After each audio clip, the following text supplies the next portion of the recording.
The moment you genuinely stop caring about something, it suddenly becomes available to you. Relationships, opportunities you gave up on. Even that one friend who ghosts everyone but somehow always texts you back when you are not even thinking about them. They all seem to show up right when you've mentally moved on. I am not talking about manifestation, positive thinking, or any of that. I am talking about something much more practical and honestly, kind of cruel about how the world actually works. When you want something really badly, you radiate an energy, a desperation that people can sense from a mile away. You are texting back in 0.2 seconds. You are staying in situations that drain your soul because having something feels better than having nothing. But here is what is really happening. When you want something that badly, you are operating from scarcity. You are making decisions based on fear rather than choice. Think about the last time you were truly hungry, genuinely starving, and you walked into a grocery store. Suddenly everything looks good. Even those overpriced pre-made sandwiches start looking appealing. That is what desperation does to your judgment. You settle for less because you are afraid there won't be more. But when you are not hungry, when you've already had a good meal, you walk through that same store completely differently. You are selective.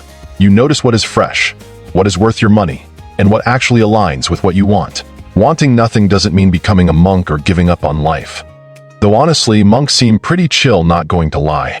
It means reaching a point where you are genuinely okay either way, where your happiness isn't dependent on getting that specific thing. That is when everything changes. People can sense when you don't desperately need them. They can tell when you are genuinely comfortable with your own company. Suddenly, you are not just another option in someone's roster. You are someone with actual substance. Someone worth pursuing. People are naturally drawn to those who seem complete on their own. There is something magnetic about a person who is genuinely content with their life as it is, not because they've given up, but because they've built something solid enough that they're not looking for someone else to fix it. But here is the frustrating part. You can't fake not wanting something. Your subconscious leaks through everything. The way you text, the questions you ask, the energy you bring into conversations. People can tell when you are performing contentment versus actually feeling it. It is giving theater kid vibes and not in a good way. I learned this the hard way. I spent years trying to seem less interested in things I desperately wanted. I thought if I acted casual enough, the universe would reward my fake chill with what I was secretly chasing. It never worked, because underneath all that practiced indifference was the same desperate energy, just wearing a mask. The real shift happens when you build a life you don't want to escape from. When you are no longer using people, relationships, or opportunities as exit strategies from your current reality. When you start investing in yourself, your hobbies, your friendships, your space, in a way that makes you genuinely enjoy your own company. Revolutionary concept, I know. This is why people say the best relationships happen when you are not looking for them. It is not because the universe has a sense of irony, though sometimes it definitely feels that way. It is because when you are not looking, you are probably already in a good place. You are probably someone worth knowing. But there is a darker side to this pattern too. Sometimes we stop wanting things not because we've grown or found contentment, but because we've been hurt so many times that we've built walls disguised as wisdom. We tell ourselves we don't want the relationship, the opportunity, the connection.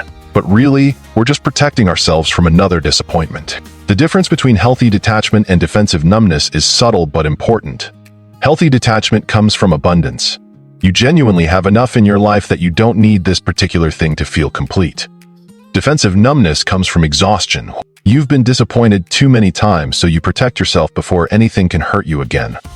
Real detachment means you'd be genuinely happy if it worked out, and genuinely okay if it didn't. You are not secretly hoping while pretending not to care. You are not keeping score of how little effort you are making. You are simply living your life and letting things unfold.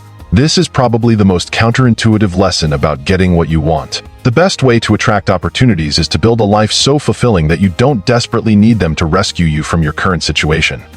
Everything wants you when you want nothing, because when you want nothing, you've already built a life that contains everything that truly matters.